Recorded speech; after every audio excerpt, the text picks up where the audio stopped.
काला जादू।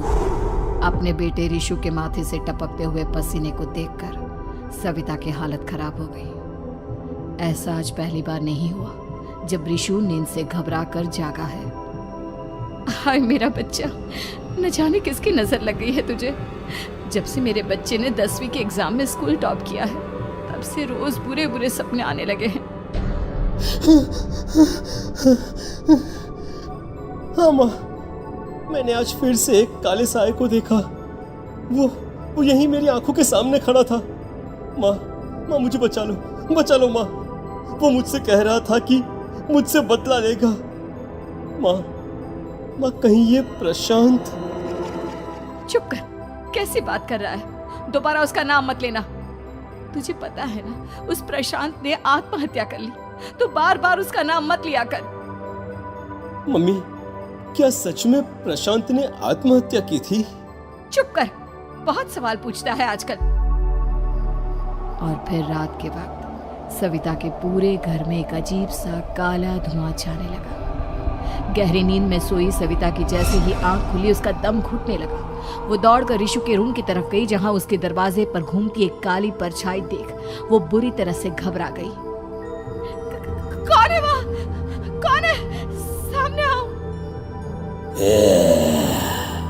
ये मैं हूँ, तुम्हारी काली करतूत।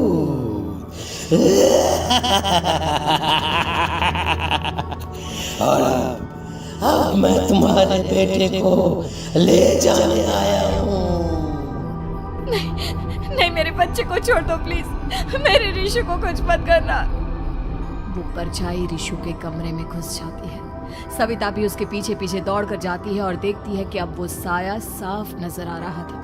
वो सर से पैर तक खून में सना हुआ था और उसके शरीर के सारे अंग कटे फटे हैं। क्या चाहिए तुम्हें? तुम जो बोलोगे मैं करूंगी, लेकिन मेरे ऋषु को छोड़ दो। उस परछाई ने ऋषु को गर्दन से पकड़कर दीवार के सहारे हवा में उछाल दिया। ऋषु जोर जोर से चिल्लाने लगा। माँ बचाओ मुझे, बचा लो माँ, ये मुझे मार डालेगा। माँ मुझे बचा लो माँ। नहीं ऐसा मत करो, मुझे मार दो लेकिन मेरे बच्चे को छोड़ दो। मैं तुम्हारे आगे हाथ जोड़ती हूँ। वो परछाई ऋषु को जमीन पर गिरा देती है और अचानक वहां से गायब हो जाती है। ऋषु, मेरा बच्चा, तू ठीक तो है ना? कुछ बोल बेटा, क्या हुआ है तुझे? मैं ठीक हूँ माँ। क्या हुआ था यहाँ पर? कुछ नहीं बेटा, कुछ नहीं। तू परेशान मत हो। हम कल ही गांव के बाहर जो तांत्रिक महाराज रहते हैं उनके पास चलेंगे। ठीक है माँ, हम जल्द ही उनके पास चलेंगे। मुझे बहुत डर लग रहा है माँ। ये बार बार मुझे डरावने सपने आना, ये सब हमारे साथ क्यों हो रहा है माँ? अगले दिन सविता अपने बेटे ऋषु को लेकर गांव के बाहर तांत्रिक के पास जाती है। जिस जगह पर तांत्रिक रहा करता था वो जगह बहुत डरावनी थी। चारों तरफ कंकाल और खूब भूतियां नजर आ रही थी। गांव से दूर वीराने में उस जगह पर जोर से आंधी चल रही थी। ऋषु ने डर कर अपनी माँ का हाथ पकड़ लिया। माँ मुझे बहुत डर लग रहा है। ये कैसी जगह है? देख बेटा, हमारे साथ जो कुछ भी हो रहा है उसका इलाज सिर्फ और सिर्फ ये तांत्रिक महाराज ही बता सकते हैं। अब यही है जो हमें प्रॉब्लम से बाहर निकाल सकते हैं। जैसे ही सविता और ऋषु तांत्रिक की झोपड़ी के अंदर पहुंचे, वहां का नजारा देखकर उनकी आंखें फटी की फटी रह गई। तांत्रिक की झोपड़ी के अंदर कई सारे लोग अपनी गर्दन घुमा घुमा कर जोर जोर से चीख रहे थे। कौन हो तुम और यहाँ क्यों आई हो? महाराज, मेरे बेटे को कुछ दिनों से एक डरावनी काली परछाई नजर आती है और कल रात उसने मेरे बेटे पर हमला भी कर दिया।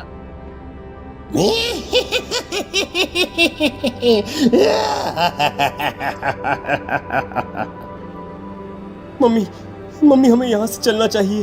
ये जगह मुझे ठीक नहीं लगती। नहीं बेटा, ऐसा नहीं कहते। रुक जाओ, 2 मिनट के लिए रुक जाओ। क्या कहा? काली परछाई? तुम्हारे बेटे पर किसी काली परछाई ने हमला किया? हाँ महाराज, वो कह रही थी कि वो मेरे बेटे को कुछ कर देगी। कोई उपाय बताइए महाराज, मेरे बेटे के साथ कुछ गलत नहीं होना चाहिए। तुमने किसी दूसरे के साथ गलत किया है तो तुम्हारे साथ भी गलत होकर ही रहेगा। तुमने किसी की जान ली है, किसी को मार डाला है तुमने। नहीं महाराज, मैंने ऐसा कुछ नहीं किया। मैंने किसी की जान नहीं ली। मुझे कोई उपाय बताइए। लगता है तुम इतनी आसानी से नहीं मानोगी। मैं तुम्हें अभी उस काली परछाई से मिलवा देता हूँ और वही सारा सच तुम्हारे सामने लेकर आएगा। हाँ? सविता और ऋषु ने डर के मारे अपनी आंखें बंद कर ली। तभी अचानक तांत्रिक की झोपड़ी में अजीबोगरीब आवाजें गूंजने लगी। सविता और ऋषु बुरी तरह से कांप रहे थे।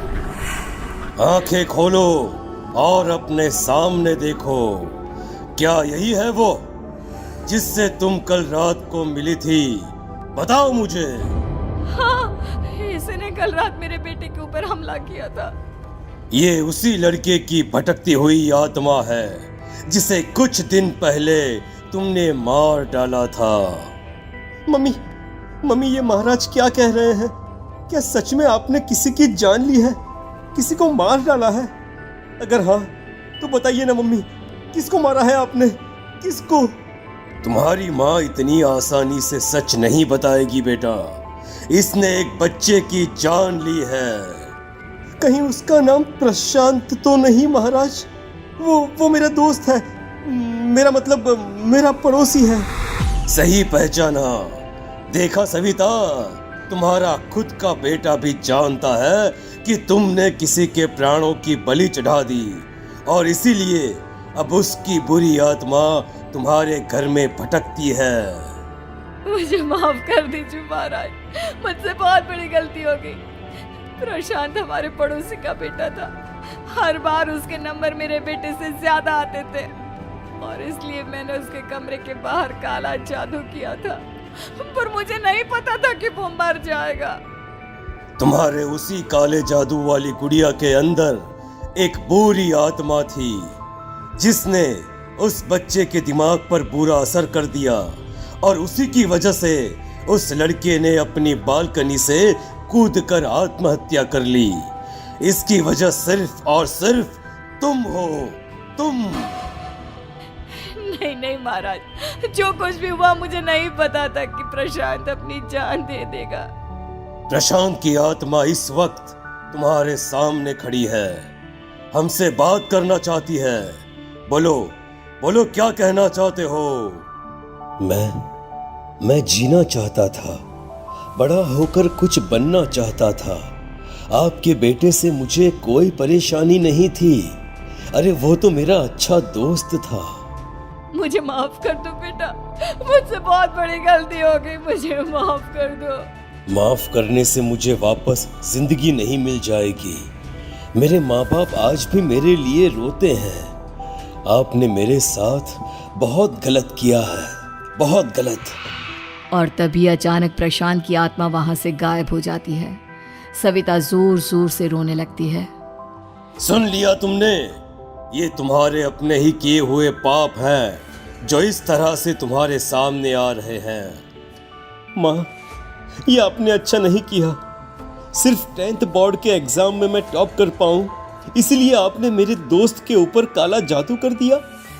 नहीं मम्मी, नहीं, अब हम कभी खुश नहीं रह पाएंगे, कभी नहीं। मेरे दोस्त की आत्मा को कभी शांति नहीं मिलेगी मम्मी, कभी नहीं। लेकिन मैंने जो कुछ भी किया सिर्फ तुम्हारे लिए किया। वो लड़का हमेशा फर्स्ट पोजीशन पर आ जाता था और इस वजह से हमेशा तुम्हारे मार्क्स कम पड़ते थे। मैंने तो सिर्फ उस पर एक छोटा सा काला जादू किया था बेटा। मुझे क्या पता था कि उसका ये नतीजा निकलेगा।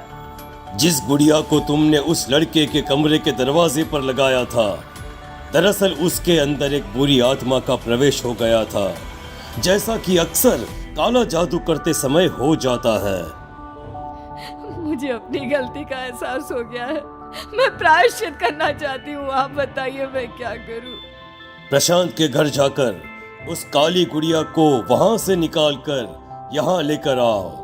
मैं उसे आग में जलाकर राख कर दूंगा और उसके बाद प्रशांत की आत्मा को हमेशा के लिए मुक्ति मिल जाएगी। अगली रात सविता चुपचाप अपने पड़ोसी प्रशांत के घर जाती है। प्रशांत के माँ बाप प्रशांत की मौत के बाद उस घर को छोड़कर हमेशा के लिए वहां से चले गए थे। जैसे ही सविता उस घर के अंदर कदम रखती है, उसका सामना अजीबोगरीब हैवानियत से भरी आवाजों से होने लगता है। ऐसा लग रहा था जैसे कोई बुरी तरह से चीख रहा हो। सविता जैसे ही प्रशांत के कमरे के बाहर पहुंचती है, वहां पर लटकी हुई गुड़िया के शरीर से खून टपकने लगता है। ये क्या हो रहा है? इस गुड़िया के शरीर से खून क्यों टपक रहा है?